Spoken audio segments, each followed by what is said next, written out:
मझिरे काई के हेलो सुनी रख तम पाखरे तो आम भलिया धन संपत्ति नाही मते लागुची तमे तो जौतुक भी देई पारिबनी गोटे कथा कहूची सुनी रख कुहंतु गरी भौणी तम झिया को बुझेई दब आमर गोटे नाती टोका दरकार मो परिवार रे जेमिति से झिया जन्म न करे एतिकी कहिबार थिला काली बाहाघर आमे आसी जिबो। तापरे गोरी काऊ ता पुओ को धरी सेठारु चली जाए। सुंदरी काऊर तो एक कथा सुनी भारी मन दुख हुए। से ता माँ को कहे माँ एटा केमितिका सासु से कौन कहूची झिया हबनी पुआ हब कि झिया हब सेटा कौन मो हातरे कौन आउ करिबा से माने धनी पक्षी आउ आमे गरीब तांक कथारे आमको चलिबाकू हब समाज रे तो एमिति पक्षी केते अछंती पुआ झिया भितरे सब बेले फरक करंती भगवान तते गोटे पुआ देई देले भलो हुअंता। हाँ माँ तमे भी तांक भलिया गरीब बोली मते केते दुख सहिबाकू पड़िबो। हाँ बे गोरी देखिके आसिलु तो आम बहु केमिति कह पापा से तो बहुत सुंदर आउ ताकू सब काम भी करी आसे मो मामा को जो काम आसेनी ताकू आसे। सेठू गोरी काऊ जगु आड़ को आखि तराटिकी चाहे आउ जगु चुप हो जाए। सेमिति खास देखिबाकू भी नुहे आउ सेमाने तो भारी गरीब मु सीधा सीधा मुहरे कहि देइची जति आसीबो बहु हे कि केवल नाती टोका ही जन्म करिबो नहेले तू कौन करिबो नहेले मु कौन करिबे तमे देखिबनी चलो चलो सोइबा चलो मते निद लागिलानी काली फोनी जगुर बाहाघर। परदिन सकाळ हुए से माने जगु को धरी बरजात्री रे जाती आउ बाहा करे सुंदरी को घर को आणंती। सासु घरे आज तोर प्रथम दिन सेठी पाई खाइबा आज मु आनी दउची कालीठु काम स्टार्ट करी दबो। सासु माँ आम गाँ रे तो एमिति हुएनी समस्ते पुआ पक्षी फल की खाइबा आनिबाकू जानती कौन जगु कि बापा के ही जिपेनी बाहर को कौन कहलो जगु जीव आउ थरे कहनी तो जीभ को टाणी आनिके काटी देबी मो पुआ जीव तो पाई खाइबा आनिबाकू। हेले मामा एथिरे कौन खराब अछि जदि मु सुंदरी पाई फल खोजी के आने तो। हाँ तू भूली गलुनी बोधे मु केवल नाती टोका पाई एटा को बहु करी के आनिची तू कौन प्रथम रु तार सपोर्ट कलुनी। सुंदरी काऊ गरीब तो थाए ता छड़ा से बहुत भल भी थाए से केबे हेले भी ता सासु मुहरे जवाब देउ न थाए से ता सासु को सबु बेले खुशी करिबा को चाहू थाए ता पई बहुत सारा फल खोजी आनु थाए तथापि गोरी जम्मारू खुशी हेउ न थाए। आलो तू एटा की फल आनिची खट्टा लागुची। सासु माँ कमला तो खट्टा लागिबो आपण ए अंगुरु खांतु अंगुरुटा भारी मिठा अछि। एमिते किछि दिन बीती जाए आउ गोटाए दिन सुंदरी काऊ गोटे अंडा दिए जहा को देखि समस्ते भारी खुशी थांती। सासु माँ बहुत जल्दी आम घरे गोटे छोट सुंदर गुलगुलिया पक्षी आसीबो। हाँ जे किंतु सेठी पाई मते अंडा को टेस्ट करिबाकू पड़िबो दे से अंडा मु बुलबुल को जाई देखेबी पुआ हबा ना झिया हबा। ना सासु माँ मो अंडा मो देई परिबिनी तो कथा सुनिबाकू मु एठी बसिनी चुपचाप दे से अंडा। सुंदरी दे दियो माँ को से अंडा दे दियो। सेठू गोरी काऊ से अंडा को धरी बुलबुल पाख को जाए। मते तो भारी डर लागुची जगु सासु माँ अंडार कौन करिबे के जानी। ना मो माँ कौन एते खराब जदि पुआ हब ताहेले भलो ना। हाँ तमे भी पुआ झिया भितरे अंतर पांतर करूच आउ जदि सेठिरु गोटे झिया बाहरिबो सासु माँ मो अंडा को कौन आउ घर को आनिबे। तापरे जगु किछि न कही चुप रहे। ले बुलबुल 10 दाना चाउर आउ दीटा तते एक्स्ट्रा देइची ए अंडा को टेस्ट करिकी कह पुआ बाहरिब ना झियो सरकारଙ୍କ ଅନୁସାରେ ଏଗୁଡା ତ ଇଲିଗାଲ କାମ ହଉ ତମେ ଯଦି କହୁଛ ମୁଁ କରିଦେବି ହେଲେ କାହାକୁ କହିବନି। ତାପରେ ବୁଲବୁଲ ସେ ଅଣ୍ଡାର ଚେକଅପ କରେ। କଂଗ୍ରାଚୁଲେସନ ଗୋରି ୟା ଭିତରେ ଗୋଟେ ସୁନ୍ଦର ଝିଅ ଅଛି ତମ ଭଳିଆ ମୋଟି ନେଇକି ବଧେଇ ଜଣଉଛୁ ମତେ ଦେ ମୋ ଚାଉଳ ଦାନା ଫେରା ସେ ନାତୁଣୀ ଖବର ମୋର ଶୁଣିବା ଦରକାର ନାହିଁ ମୁଁ କଣ ପାଇଁ ଚାଉଳ ଦାନା ଫେରେଇବି ସେଇଟା ତ ଫିସ୍ ମୋର ଯଦି ନାତି ଟୋକା ହବାର ଥାନ୍ତା ତତେ ମୁଁ ମିଠା ଖୋଇଥାନ୍ତି ଭାରି ଫିସ୍ ନଉଛୁ ତୁ। ତାପରେ ଗୋରିକାଉ ତା ଅଣ୍ଡା ଆଉ ଚାଉଳ ଧରି ଚାଲି ଆସେ। ସେ ଗୋଟେ ଗଛ ଡାଳରେ ବସି କିଛି ଭାବେ।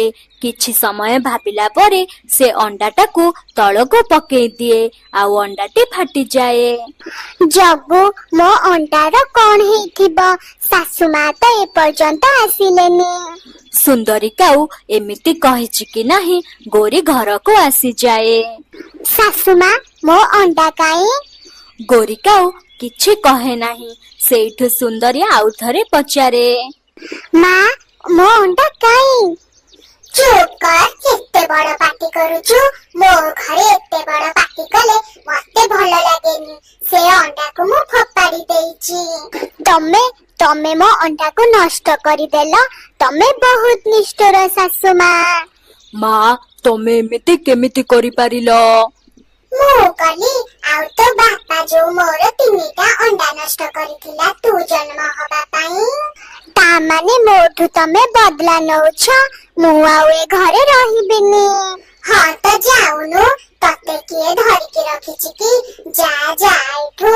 ରୁହ ସୁନ୍ଦରୀ ମୁଁ ବି ତମ ସହ ଯିବି। ମା ବହୁତ ଖରାପ କାମ କରିଛନ୍ତି ମୁଁ ତମର ସପୋର୍ଟ କରେ। ତାପରେ ଜଗୁ ବି ସୁନ୍ଦରୀ ସହ ଚାଲିଯାଏ। ଗୋରିକାଉ ତା ପୁଅକୁ ଅଟକେଇବାକୁ ତ ଚାହୁଁଥାଏ ତଥାପି ସେ ତା ଅହଙ୍କାର ପାଇଁ ଅଟକାଏନି। ସନ୍ଧ୍ୟା ବେଳକୁ କାଳୁକାଉ ଘରକୁ ଫେରେ। ଗୋରି ଜଗୁ ଆଉ ସୁନ୍ଦରୀ କୁଆଡେ ଗଲେ? ସେ କାଳି ମୁହିଁ ଗରିବ ମୋ ପୁଅକୁ ଜାଦୁ କରିଦେଇଛି ତାକୁ ସାଙ୍ଗରେ ନେଇ ପଳେଇଲା। କଣ ପାଇଁ? କିଛି ତ ଗୋଟେ କାରଣ ଥିବ ଯିବାର। ସେ ଅଣ୍ଡାରୁ ଝିଅ ବାହାରିବ ବୋଲି ବୁଲବୁଲ କହିଲା ମୁଁ ସେ ଅଣ୍ଡାକୁ ଫୋପାଡ଼ି ଦେଲି। ସାଙ୍ଗମାନେ ପାର୍ଟ 2 ଦେଖିବାକୁ ଚାହୁଁଥିଲେ କମେଣ୍ଟ କରନ୍ତୁ। ଗୋରିକାଉ ଗୋଟିଏ ଅଣ୍ଡା ଦେଇଥାଏ ହେଲେ ସେ ତା ଅଣ୍ଡା ଉପରେ ବସୁନଥାଏ କି ଯତ୍ନ ନେଉନଥାଏ। ଗୋରି ତାର ଦିନ ରାତି ମୋବାଇଲରେ ଗେମ୍ ଖେଳିବାରେ ବ୍ୟସ୍ତ ରହୁଥାଏ। ତେଣୁ ବାଧ୍ୟ ହୋଇ କାଳୁକାଉ ତାର ବ୍ୟବସାୟ ବନ୍ଦ କରି ଅଣ୍ଡାର ଯତ୍ନ ନେଉଥାଏ। ଗୋରି ତୋ ଭଳିଆ ବେକାରିଆ ମା ଏ ସଂସାରରେ ମୁଁ ଦେଖିନି। ଏ ପର୍ଯ୍ୟନ୍ତ ରୋଷେଇବାସ ହେଇନି। ଯା ଟିକେ ହେଲେ କଣ ଖାଇବା ରାନ୍ଧିବୁ। ତୋ ପାଇଁ ବ୍ୟବସାୟ ପତ୍ର ଛାଡ଼ିକି ମୁଁ ଏଇଠି ଅଣ୍ଡାର ଯତ୍ନ ନେଉଛି ଆଉ ତୁ କଣ ନା ମୋବାଇଲରେ ଭିଡ଼ିଓ ଗେମ୍ ଖେଳୁଛୁ। ତୋ ମୁହଁକୁ ଟିକେ ଲାଜ ଲାଗିବା କଥା ଗୋରି। ତୋ ଭଳି ଦାୟିତ୍ୱହୀନ ମା ଏଇ ଜଙ୍ଗଲରେ କେହି ନାହାନ୍ତି। ହେଲେ ଗୋରି କାଳୁର କୌଣସି ବି କଥାକୁ ଶୁଣୁନଥାଏ। ଦେଲ ଟିକେ ହଟସ୍ପଟଟା ଅନ୍ କଲ ମୋ ଡାଟା ସରିଗଲା ଗେମଟା ମଝିରୁ ରହିଗଲା ଟିକେ ହଟସ୍ପଟଟା ଦିଅ କାଳୁ ଅନ୍ କର ଜଲ୍ଦି ଟିକେ ଅନ୍ କର ନହେଲେ ମୁଁ ହାରିଯିବି ଯେ। ତାପରେ କାଳୁ ବିରକ୍ତ ହୋଇ ହଟସ୍ପଟ ଅନ୍ କରିଦିଏ ଆଉ ସେ ବଜାରରୁ ଯାଇ ଖାଇବା କିଣି ଆଣେ। ଖାଲି ସେ ଉପରକୁ ମୁହଁଟା କରିକି ମୋବାଇଲଟା ଚଲା ଆଉ ତ କିଛି ଗୁଣ ନାହିଁ। ଖାଇଦବା ଆସ ନହେଲେ ନାହିଁ ତମେ କୁଆଡ଼େ ମରିଗଲେ ମୋ ଛୁଆଟାର ଯତ୍ନ କିଏ ନେବ? ତାପରେ ଗୋରି ଆସି କାଳୁ ସହିତ ଖାଇବା ଖାଇଦିଏ। ଖାଇସାରି ପୁଣି ମୋବାଇଲ ଚଲେଇବାରେ ଲାଗେ। ଏମିତି କିଛି ଦିନ ପରେ ସେହି ଅଣ୍ଡାରୁ ଏକ ଛୁଆ ବାହାରେ। ଗୋରି ଦେଖ ଆମର ଗୋଟିଏ କେଡ଼େ ସୁନ୍ଦରୀ ଆଉ ଗୁଲୁଗୁଲିଆ ପୁଅଟେ ହେଇଛି। ହଉ ରୁହ ମୁଁ ମୋବାଇଲଟା ଚାର୍ଜରେ ବସେଇକି ଯାଉଛି ଦେଖିବାକୁ। ଯେତିକି ଟାଇମରେ ମୋବାଇଲ ଚାର୍ଜ ହେଉଥାଏ ଠିକ୍ ସେତିକି ସମୟ ଗୋରିକାଉ ତା ପୁଅକୁ ଟିକେ ଦେଖିଦିଏ। ଗୋରି ପୁଅ ତ ଆମର ହେଇଗଲା। ଏବେ ମୋତେ ବ୍ୟବସାୟ ପାଇଁ ବାହାରକୁ ଯିବାକୁ ପଡ଼ିବ। ତମେ ଏଥର ପୁଅର ଯତ୍ନ ନେବ। ଦୟାକରି ଆଉ ମୋବାଇଲ ଚଲେଇବ ନାହିଁ। ଯେତେବେଳେ ଆବଶ୍ୟକ ସେତେବେଳେ ଚଲେଇବ। ଦିନ ରାତି ଫୋନ୍ ଚଲେଇ ପିଲା ପ୍ରତି ଅବହେଳା କରିବ ନାହିଁ। ମୁଁ ବହୁତ ସାରା ଖାଇବା ପତ୍ର ଘରେ ଜମା କରି ରଖିଛି। ଯେତେବେଳେ ଖାଇବା ପତ୍ର ସରିଯିବ ମୋତେ ଫୋନ୍ କରିବ, ମୁଁ ଆଣି ଦେଇଦେବି। ହଁ ହଁ, ତମେ ଯାଅ, ମୋ ପୁଅର ମୁଁ ଭଲ ଭାବରେ ଯତ୍ନ ନେବି। ଏହା ପରେ କାଳୁ ନଦୀ ଆରପଟ ଜଙ୍ଗଲକୁ ବ୍ୟବସାୟ କରିବାକୁ ଚାଲିଯାଏ। ଗୌରୀର ତ ଅଭ୍ୟାସ ବଦଳୁ ନଥାଏ, ତେଣୁ ସେ ପୂର୍ବ ପରି ପୁଣି ଫୋନରେ ଗେମ୍ ଖେଳିବାକୁ ଲାଗେ। ଏପଟରେ ଗୌରୀର କୁନି ପୁଅ କିଛି ନ ଖାଇ ନ ପିଇ କାନ୍ଦିବାକୁ ଲାଗେ। ମାମା ଖାଇବାକୁ ଦିଅ, ମାମା ଭୋକରେ ମୋ ପେଟ କଣ ହେଇଯାଉଛି। ସେଇଠି ଦାନା ଥୁଆ ହେଇଛି, ତୁ ଖାଇଦଉନୁ, ନିଜେ ନିଜେ ଟିକେ ଖା, ମତେ ଜମା ଡିଷ୍ଟର୍ବ କରନି। ମୁଁ ବହୁତ ଛୋଟ ମାମା, ମୁଁ ଉଡି ପାରିବିନି, ତମେ ଟିକେ ଆଣିକି ଦିଅ, ମୁଁ ଖାଇବି। ଜମା ରାଉ ରାଉ ହୋନା ମୋ ସହିତ, ମୁଁ ଆଣିକି ଦେଇପାରିବିନି, ତୁ ଖାଇଲେ ଖା ନହେଲେ ନାହିଁ। ତାପରେ ଗୌରୀର ଛୋଟ ଛୁଆଟି ସେଇଠି ବସି କାନ୍ଦିବାକୁ ଲାଗେ। ସନ୍ଧ୍ୟା ବେଳକୁ ଗୌରୀର ଭଉଣୀ ଖବର ପାଇ ଗୌରୀର ପୁଅକୁ ଦେଖିବାକୁ ଆସେ। ଗୌରୀ, ଅନ୍ୟ ପକ୍ଷୀମାନେ ମତେ ଖବର ଦଉଛନ୍ତି ତୋର ପୁଅ ହେଇଛି ବୋଲି, ତୁ କଣ ମିଠା ନେଇକି ମୋ ଘରକୁ ଯାଇପାରିଲୁନି? ଉଠୁ ମ, ମୋବାଇଲ ଟା କଣ ଚଲଉଛୁ? ଛୁଆଟା ଏଇଠି କାନ୍ଦୁଛି, ତତେ କଣ ଦେଖାଯାଉନି? ହଁ ହଁ, ସେ ସେମିତି ଦିନ ରାତି କାନ୍ଦୁଛି, ତାକୁ ଯେତେ ଯାହା ଖାଇବାକୁ ଦେଲେ ବି ଦିନ ରାତି ଭେଁ ଭେଁ ହବାର ତାର ଗୋଟେ ଅଭ୍ୟାସ। ନାଇଁ ମାଉସୀ, ମତେ ମାମା କିଛି ବି ଖାଇବାକୁ ଦେଇନାହାନ୍ତି, ମତେ ବହୁତ ଜୋରେ ଭୋକ ଲାଗୁଛି। ଗୌରୀ ଟିକେ ଉଠୁ, ଛୁଆଟା କଥା ଟିକେ ଶୁଣୁ, ସେ କଣ କହୁଛି। ମୁଁ କେତେ ଆଉ ଶୁଣିବି? ତା କଥା ଶୁଣି ଶୁଣି ମୋ କାନ ମୁଣ୍ଡ ପୁରା ଫାଟିଗଲାଣି, ମତେ ଟିକେ ମୋବାଇଲ ଚଲେଇବାକୁ ଦେ। ଆଉ ସେ ଯେମିତି ଦେଖେ ଗୌରୀ ତାର ପୁଅ ପ୍ରତି ବହୁତ ଅବହେଳା କରୁଛି, ସେ ମନେ ମନେ ସେ ପିଲାଟିକୁ ସାଙ୍ଗରେ ନେଇଯିବାକୁ ଭାବେ। ଠିକ ଅଛି ଗୌରୀ, ତୁ ତ ଗୋଟେ ବେକାରିଆ ଦାୟିତ୍ୱହୀନ ମା, ଏ ପୁଅଟାକୁ ମୁଁ ମୋ ଘରକୁ ନେଇଯାଉଛି। ମୋର ତ କେହି ପୁଅ ଝିଅ ନାହାନ୍ତି, ୟାକୁ ମୁଁ ମୋର ପୁଅ କରି ରଖିବି। ତୁ ସେମିତି ମୋବାଇଲ ଖେଳୁଥା, କାଳୁ ଆସିଲେ ତତେ ସାବାଡ କରିବ। ହଁ ହଁ, ତୁ ନେଇଯା ନେଇଯା, ଏ ଗ୍ରହରୁ ମତେ ଟିକେ ଶାନ୍ତି ଦେ। ତାପରେ ପୁଅଟିକୁ ଧରି ଗୌରୀର ଭଉଣୀ ସେଠାରୁ ଚାଲିଯାଏ। ମାଉସୀ, ଯାହା ହଉ ତମେ ମତେ ଏଇଠିକି ଆଣିଲ ବୋଲି, ନହେଲେ ମାମା ମତେ ସେଇଠି ଉପାସରେ ମାରି ଦେଇଥାନ୍ତା। ନା ଜଗୁ, ତୁ ମତେ ମାଉସୀ ବୋଲି ଡାକେ ନା, ଆଜିଠୁ ମୁଁ ତୋର ମା, ତୋ ମା ମତେ ତତେ ଦେଇ ଦେଇଛି। ଠିକ ଅଛି ମା, ମୁଁ ତମକୁ ଛାଡିକି ଆଉ କେବେ ସେ ଗୌରୀ ମା ପାଖକୁ ଯିବି ନାହିଁ। ଏମିତି ଦିନେ କାଳୁ ତା ପୁଅ ପାଇଁ ବହୁତ ସାରା ଖେଳନା ପତ୍ର ଧରି ଘରକୁ ଆସେ। ଘରକୁ ଆସି ଦେଖେ ତ ଘରେ ଜିନିଷ ପତ୍ର ସବୁ ଆଡ଼େ ସାଡ଼େ ପଡ଼ିଛି, ଆଉ ଗୌରୀ ପୂର୍ବ ଭଳି ମୋବାଇଲଟିକୁ ଧରି ଗେମ୍ ଖେଳୁଛି। ଗୌରୀ, ଇଏ ସବୁ କଣ? ମୋ ପୁଅ କୁଆଡ଼େ ଗଲା? କଣ କହୁଛ? କଣ କହୁଛି, ରହ ତତେ ମୁଁ ଦେଖୁଛି ଏବେ। ତାପରେ କାଳୁ ଗୌରୀକି ରାଗରେ ବାଡ଼େଇବାକୁ ଲାଗେ, ଆଉ ତାର ମୋବାଇଲଟାକୁ ଭାଙ୍ଗି ଦିଏ। ଆଉ ଖେଳିବୁ ଗେମ୍? କେତେ ଖେଳିବୁ? ଖେଳୁଥା, ମୋ ପୁଅ କାହିଁ କହ, ମୋ ପୁଅ କାହିଁ, ନହେଲେ ହେଲେ ତତେ ମାରୁ ମାରୁ ମାରିଦେବି। ସତ କଥା, ତ ପୁଅ କୁଆଡେ ଗଲା? ମୁଁ ତ ଦିନ ରାତି ମୋବାଇଲରେ ଏତେ ବ୍ୟସ୍ତ ଯେ ସେ କୁଆଡେ ଗଲା ମୁଁ ଜାଣି ପାରୁନି। କଣ ହେଲା? ତୁ ଘରେ ଥିଲୁ, ମୋ ପୁଅକୁ କିଏ ନେଲା ତୁ ଜାଣିପାରିଲୁନି? ଏମିତି ରାଗିକି କାଳୁ ଗୌରୀକୁ ଆହୁରି ବାଡ଼େଇବାରେ ଲାଗେ। ହଁ ହଁ, ବୋଧେ ମୋ ଭଉଣୀ ଆସିଥିଲା, ମୋ ବଡ ଭଉଣୀ, ସେଇ ବୋଧେ ଆମ ପୁଅକୁ ନେଇ ଯାଇଛି ନା କଣ। ସେ ମତେ କହୁଥିଲା ପୁଅକୁ ନେଇଯିବା କଥା, ମୁଁ ତାକୁ ହୁହା ମାରିଦେଲି। ଚାଲ ଆମ ପୁଅ ପାଖକୁ ଯିବା। ତାପରେ କାଳୁ କାଉ ଆଉ ଗୌରୀ କାଉ ତା ଭଉଣୀ ଘରକୁ ଯାଆନ୍ତି। ମୋ ପୁଅ, ମୋ ଜଗୁ, ମୋ ପାଖକୁ ଫେରିଆ। ନାଇଁ ନାଇଁ, ସେ ତମ ପୁଅ ନୁହେଁ, ସେ ମୋ ପୁଅ। ସେଦିନ ଯଦି ମୁଁ ଯାଇନଥାନ୍ତି, ସେଇ ଦିନ ହିଁ ଛୁଆଟା ମରି ଯାଇଥାନ୍ତା ଭୋକ ଉପାସରେ। ଗୋଟେ ଛୋଟ ପିଲା ଯେତେବେଳେ ତମ ଆଗରେ ଏତେ କାନ୍ଦୁଥିଲା, ଭୋକରେ ଖାଇବାକୁ ମାଗୁଥିଲା, ତମ ମନରେ ଟିକେ ଦୟା ଆସିଲାନି? ଏବେ କଣ ନା ପୁଅ, ମୋ ପୁଅକୁ ମୁଁ କାହିଁ ତମକୁ ଦେବି? ତମେ ଏଠୁ ଚାଲିଯାଅ। ତମମାନେ ଏଠୁ ଯିବ ନା ତମ ମାନଙ୍କୁ ଘୋଷାରି ଘୋଷାରି ଘରୁ ବିଦା କରିଦେବି।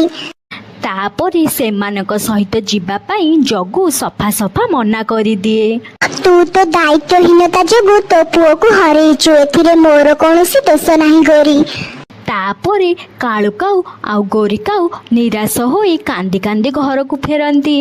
ଟିକି ଚଢ଼େଇର ବାପା ମରିଯିବା ପୂର୍ବରୁ ଟିକିକି ଗୋଟାଏ ଭଲ ଘରେ ବାହା କରେଇ ଦେଇଥାଏ।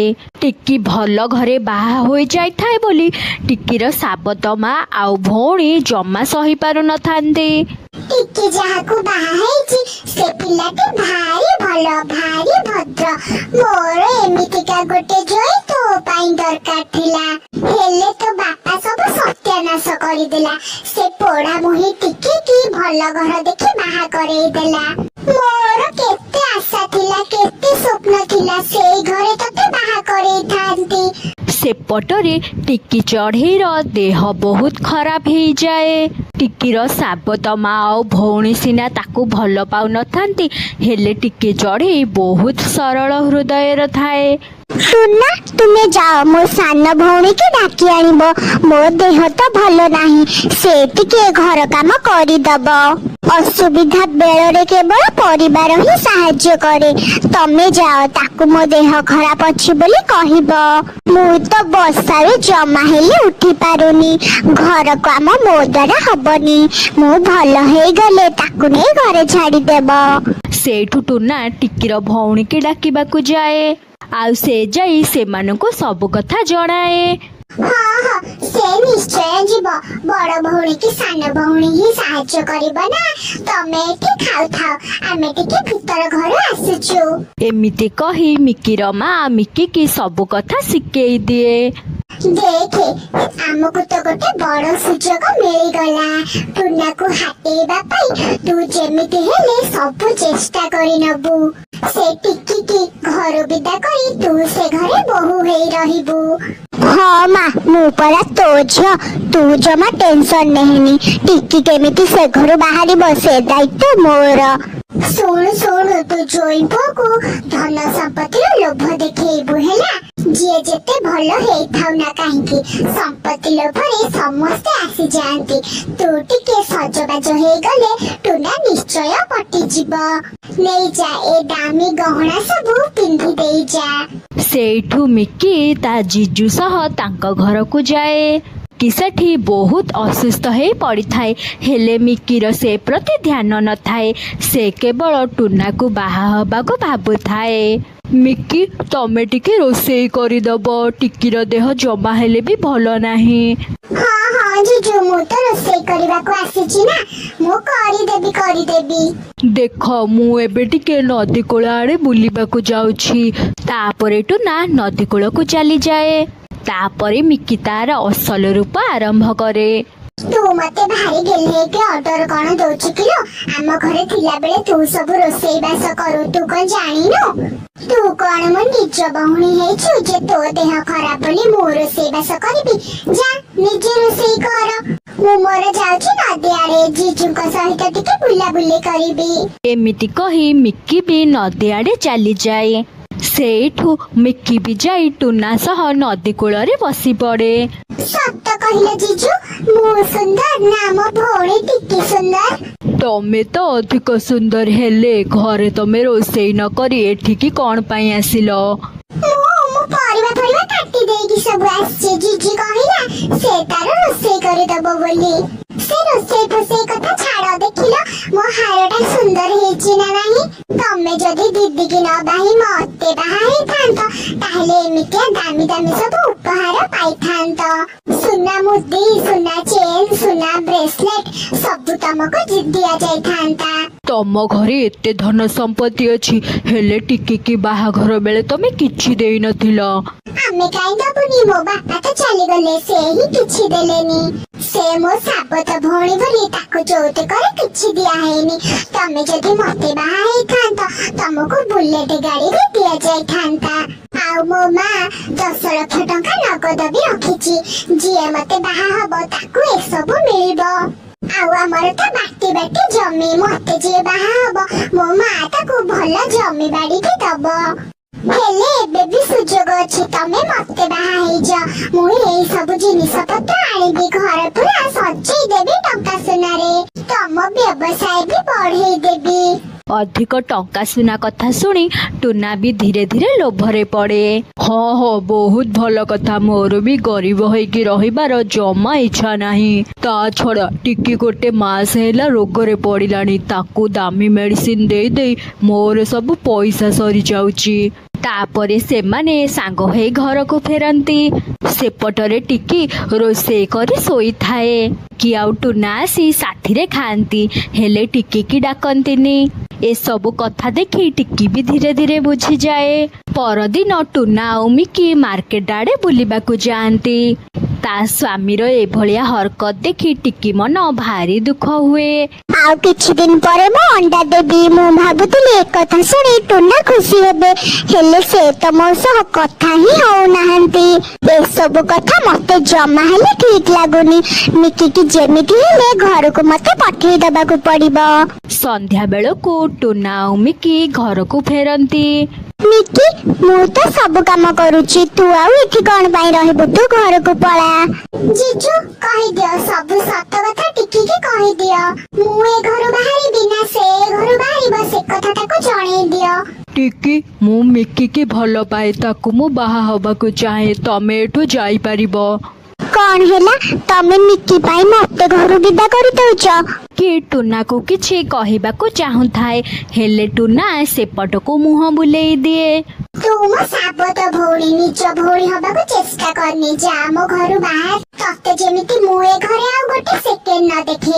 ମୋ ସ୍ୱାମୀ ସହ କଥା ହେବାକୁ ତୁ ଚେଷ୍ଟା କରନି। ଯା ମୋ ଘରୁ ବାହାର। ତୁ କୁଆଡେ ଯିବୁ, କଣ କରିବୁ, ସେସବୁ କଥା ଆମ ଆଗରେ କହିବୁନୁ କହିଦଉଛି। ତୋ ଠିକା ନବାକୁ ଆମେ ଏଠି ବସିନୁ। ସେ ମୋ ସ୍ୱାମୀ, ଏ ଘର ମୋର। ତୁ ଯା ଏଠୁ। ତତେ ଯେମିତି ଏ ଘରେ ମୁଁ ଆଉ ଗୋଟେ ସେକେଣ୍ଡ ନ ଦେଖେ। ସେଇଠୁ ଟିକେ କାନ୍ଦି କାନ୍ଦି ସେଠାରୁ ଚାଲିଯାଏ। ଗୋଟାଏ ଗଛ ଉପରେ ବସି ସେ ବହୁ ଜୋରେ କାନ୍ଦିବାକୁ ଲାଗେ। ଟିକିକି କାନ୍ଦୁଥିବାର ଦେଖି ମିନୁ ମାଉସୀ ତା ପାଖକୁ ଆସେ। ଝିଅ, ତୁ ଏଠି ବସିକି କଣ ପାଇଁ କାନ୍ଦୁଛୁ? ମୋର କେହି ସାହା ଭରସା ନାହାନ୍ତି ମାଉସୀ। କିଛି ଦିନ ପରେ ମୁଁ ଅଣ୍ଡା ଦେବି। ଠିକ ଅଛି, ତୁ ମୋ ଘରକୁ ଚାଲ, ମୁଁ ବି ଏକୁଟିଆ ରହୁଛି। ତାପରେ ମିନୁ ମାଉସୀ ଟିକିକି ତା ସାଥିରେ ନେଇଯାଏ। ସେପଟରେ ମିକି ଆଉ ଟୁନା ବାହା ହୋଇଯାଆନ୍ତି। ମିକି ବି ବହୁତ ସାରା ଯୌତୁକ ଆଣିଥାଏ। ମିକି ସବୁଆଡେ ଦାମୀ ଦାମୀ ଗହଣା ପିନ୍ଧି ସମସ୍ତଙ୍କୁ ଦେଖେଇ ହଉଥାଏ। ଗୋଟାଏ ଚୋର ତାକୁ ସବୁବେଳେ ଲକ୍ଷ୍ୟ କରୁଥାଏ। ୟାରି ପାଖରେ ବହୁତ ସୁନା ଗହଣା ଅଛି। ଏଟା ଘରୁ ଆଜି ରାତିରେ ଯଦି ମୁଁ ଚୋରି କରିଦେଲି, ମୁଁ ରାତାରାତି ଲକ୍ଷପତି ହେଇଯିବି। ହେଲେ ମିକିର ତ ବଦଅଭ୍ୟାସ ଅଛି ଦେଖେଇ ହବାର। ସେ ଯାଇ ଉପର ପଡ଼ି ସମସ୍ତଙ୍କୁ ତା ସୁନା ଗହଣା ଦେଖେଇ ହଉଥାଏ। ସେପଟରେ ଟିକି ବି 2ଟା ଅଣ୍ଡା ଦିଏ। ସେହିଦିନ ରାତିରେ ଟୁନା ଆଉ ମିକି ଶୋଇଥାନ୍ତି। ଝରକା ପଟୁ ସେ ଚୋରଟା ପଶି ଆସେ। ଓହୋ, ତମ 2 ଜଣଙ୍କର ନିଦ ଭାଙ୍ଗିଗଲା। ତାହେଲେ ଯାଅ, ସବୁଦିନ ପାଇଁ ଉପରେ ଶୋଇବ ଯାଅ। ଏମିତି କହି ଚୋରଟି ଟୁନାକୁ ମାରିଦିଏ। ଭୟରେ ସେଠୁ ମିକି ବାହାରି ଆସେ। ଚୋର ଭାବେ ମିକି ବି ସେ ଘର ଭିତରେ ଅଛି, ତେଣୁ ସେ ଘରଟାକୁ ସେ ଜଳେଇ ଦେଇ ଚାଲିଯାଏ। ଚୋର ସବୁ ସୁନା ଗହଣା ଧନ ସମ୍ପତ୍ତି ନେଇ ଚାଲିଯାଏ। ମିକି ଗୋଟେ ଗଛ ଡାଳରେ ବସି ବେସାହାରା ହୋଇ କାନ୍ଦିବାକୁ ଲାଗେ। ମୁଁ ଏବେ କଣ କରିବି, କୁଆଡେ ଯିବି? ମୋ ସ୍ୱାମୀ ଏ ଦୁନିଆ ଛାଡି ଚାଲିଗଲେ। ମୁଁ ଏବେ କାହା ସହିତ ରହିବି? ମୋ ଘର ଦ୍ୱାର ସବୁ ଜଳିଗଲା। ହେ ଭଗବାନ, ତମେ ଏତେ ମୋ ପ୍ରତି ନିଷ୍ଠୁର କେମିତି ହେଲ? ମୋ ଘର ସଂସାର କେମିତି ଉଜାଡି ଦେଲ? ଏମିତି ଟୁନାର ଜୀବନ ଚାଲିଯାଏ, ଆଉ ମିକି ବେସାହାରା ହୋଇ ରହିଯାଏ। ସେପଟରେ ଟିକି ଚଢ଼େଇର ଅଣ୍ଡାରୁ 2ଟି ସୁନ୍ଦର ଛୁଆ ବାହାରନ୍ତି।